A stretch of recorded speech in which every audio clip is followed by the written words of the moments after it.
성경 묵상하겠습니다. 디도서 3장 8절에서 15절입니다. 오늘 우리에게 주신 하나님의 말씀은 디도서 3장 8절에서 15절까지의 말씀, 저희 한 절씩 교독하신 후에 마지막 절은 함께 읽도록 하겠습니다. 디도서 3장 8절에서 15절까지의 말씀입니다. 제가 먼저 읽도록 하겠습니다. 이 말이 미쁘도다. 원하건대 너는 이 여러 것에 대하여 굳세게 말하라.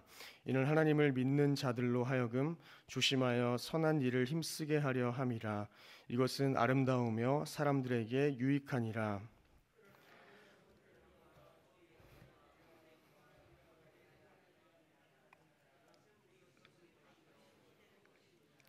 이단에 속한 사람을 한두 번 훈계한 후에 멀리하라.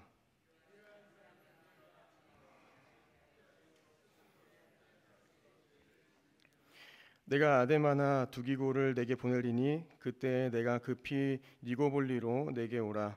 내가 거기서 겨울을 지내기로 작정하였노라.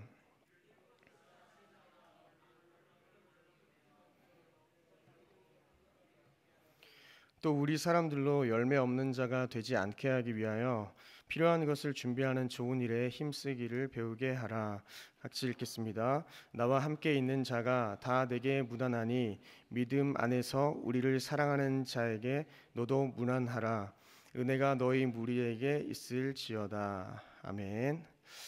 네, 오늘 본문에서 바울은 이 디도에게 마지막 권면과 함께 향후 사역의 계획을 알리면서 디도와 교회가 적극적으로 그 사역에 동참할 것을 부탁하며 디도서를 마치고 있습니다. 여러 가지 말씀 중에 핵심되는 말씀이 있습니다. 8절부터 보시면 굳세게 말하라는 것과 그리고 9절에는 어리석은 변론과 다툼을 피하기를 권면하고 있습니다. 그리고 마지막 10절부터 11절에는 부패한 분열자들을 우리가 멀리해야 함을 보여주고 있습니다. 이 세 가지 당부의 말씀 중에 저희가 또 마음에 새겨야 할 말씀들을 한번 살펴보도록 하겠습니다. 8절을 보시면 이 말이 미쁘도다. 원하건대 너는 이 여러 것에 대하여 굳세게 말하라 라고 하고 있습니다. 이 여러 것에 대하여 뭐라고 말합니까? 저희가 읽었듯이 굳세게 하여라는 것입니다. 바울은 글을 마무리하면서 이 부분을 사실 강조하고 있습니다. 강조의 내용은 신자의 표지로서의 이 선한 일에 대한 것을 굳세게 하라는 것입니다. 8절 하반절에는 선한 일을 말하면서 이것은 아름다우며 사람들에게 유익하다고 이렇게 기록하고 있습니다. 그런데 정말 유익한 것이 있습니다. 어떤 것이겠습니까? 4절부터 7절까지 말한 하나님의 자비와 이 예수님의 나타나심, 그리고 성령으로 말미암은 이 중생과 은혜로 의롭다 하심을 받은 것, 그리고 우리에게 있는 영생의 소망, 이것을 이야기하고 있습니다. 본문 1절에는 이 말이 미쁘다고 이야기하고 있습니다. 이 미쁜 말씀이 다르게 번역하면 어떤 의미냐 하면 믿을 만한 말씀으로 저희가 번역할 수 있습니다. 그래서 이 믿을 만한 말씀을 디모데전서에서는 이렇게 기록하고 있습니다. 디모데전서 1장 15절에서 미쁘다, 믿을만하다, 모든 사람이 받을 만한 이 말씀이여, 이 말이여, 그리스도 예수께서 죄인을 구하시려고 세상에 임하셨다. 네, 이 복음의 말씀을 이야기하고 있습니다.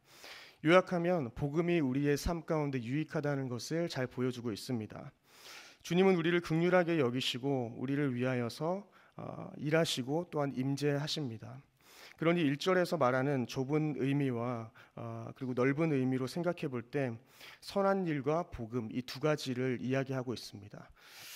이 두 가지에 대해서 이 여러 것에 대하여서 굳세어라, 복음에 굳세어야 하고 또한 너희가 선한 일에 굳세어서 앞으로 나아가야 한다는 것을 보이는 것입니다. 저희들은 참으로 복음을 부끄러워하지 아니하고 굳세게 말해야 합니다. 복음에 대하여서는 아무리 강조해도 지나치지 않은 것이죠. 그러니 먼저는 저희들은 우리의 마음과 그리고 교회와 가족과 세상에서 강조하며 이 복음을 강조하며 선한 일을 강조하며 살아야 할 것입니다. 이것이 아름답고 사람에게 유익하기 때문입니다. 반대로 무익한 것을 또한 기록하고 있습니다. 9절을 보시면 그러나 어리석은 변론과 족보 이야기와 분쟁과 율법에 대한 다툼을 피하라는 것입니다. 이것은 무익한 것이요 그리고 헛된 것이라는 것입니다. 그런데 우리는 복음을 강조하고 논쟁을 피해야 합니다. 복음은 아름답고 유익하고 논쟁은 무익하고 헛되기 때문입니다. 거짓 교사들의 두드러진 특징이 무엇이었습니까? 말씀을 지키지 않고 말씀을 따르지 않는 것이었습니다. 그리고 오늘 본문에서 더 추가적으로 보는 것은 그들은 논쟁을 좋아하는 성향이라는 것을 저희가 알 수 있습니다. 디모데전서 1장 4절을 보면 신하와 끝없는 족보에 몰두하지 말게 하려 함이라, 이런 것은 믿음 안에 있는 하나님의 경륜을 이룸보다 도리어 변론을 내는 것이라 라고 기록합니다. 성경의 족보들의 경우 여러 세대를 통하여서 자신의 언약과 약속을 지키시는 그 하나님의 신실하심을 잘 보여줍니다. 이러한 중요한 목적을 가지고 있는 것이죠. 그러나 디모데전서와 디도서에서 말하는 이것은 이 족보와 신하는 거짓 교사들이 이야기하는 것이죠. 그리고 성경을 왜곡하고 남용하는 언제나 그러한 방식으로 나아가는 자들을 이야기하는 것입니다. 유대인들은 율법에 민감하기 때문에 그 율법에 관한 일이라면은 목숨까지도 걸었던 사람들입니다. 그러나 우리는 율법 아래에 있는 것이 아니라 어떻습니까? 은혜 아래에 있는 자들입니다. 그렇게 우리는 은혜 아래에 있기 때문에 이러한 다툼은 무익하고 헛되게 여겨야 한다는 것입니다. 저희들도 때론 이 무의미한 변론이나 논쟁 속에서 무익하고 헛되게 살아가기도 하지만 이 믿으신 말씀, 믿을 만한 이 말씀을 붙들고 날마다 승리하시기를 바랍니다. 이렇게 앞서 말씀드린 반대자들보다 훨씬 심각한 대적자들이 있는데요. 그들은 이단입니다. 이단은 문자적으로 분열을 일으키는 사람을 가리킵니다. 다르게 표현하면 복음을 대적하는 자들을 총칭하기도 하죠. 그래서 바울은 이런 자들에게 한 번, 두 번 이렇게 훈계한 후에 멀리하라고 오늘 본문은 권면하고 있습니다.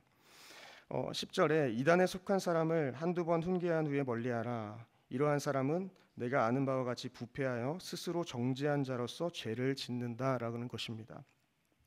이단을 멀리하는 것은 어떻습니까? 공동체를 해칠 수 있기 때문에 공동체의 성령께서 하나됨을 이루라고 하신 그 말씀을 정말 반대하고 하나됨을 이루지 못하게 하기 때문에 멀리해야 한다는 것입니다. 여러 가지 신화와 족보 이야기들, 이 다양한 신비주의나 금욕주의 사상이 만연한 이 글에 대해서 그곳에 빠진 성도가 있다면 먼저는 어떻게든 권면하고 돌이켜야 하지만 그럴 가능성이 없을 만큼 심취하여서 그들이 복음을 대적하고 교회를 회방하는 자들은 품을 수 없다는 것입니다. 여러 번 훈계했음에도 거절한다면 본문과 같이 멀리하라는 것이죠. 이를 부정적으로만 볼 수 없는 것은 이걸 우리가 출교의 목적을 생각해 볼 때 잘 알 수 있습니다. 출교의 목적은 궁극적으로는 회복을 도모하기 위한 것이기 때문에 멀리하여야 한다는 것입니다.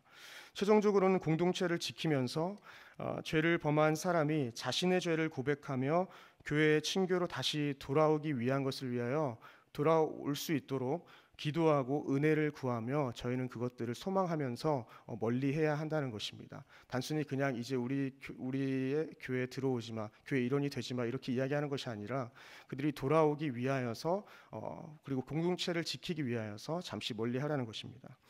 이렇듯 교회는 평안에 매는 줄로 성령이 하나 되게 하신 것을 어떻게든 지켜야 한다는 것입니다. 이렇듯 이단에 속한 분열을 일으키는 사람은 훈계해야 합니다.